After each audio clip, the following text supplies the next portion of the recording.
ابحاثك المتاخره محتاجه انبوبه اكسجين.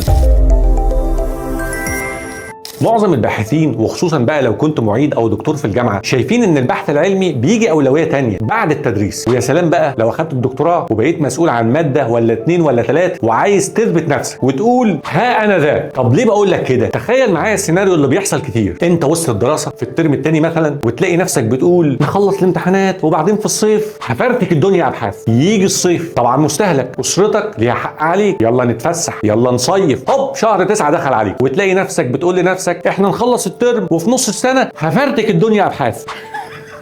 هفرتك الدنيا ابحاث.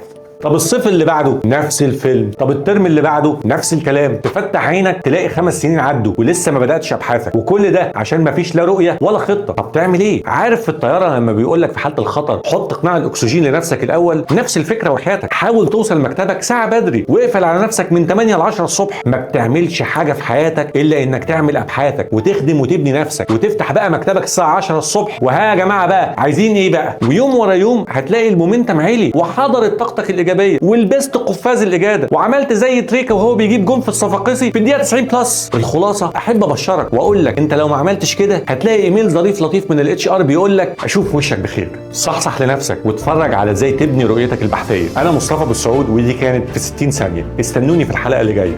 سلام.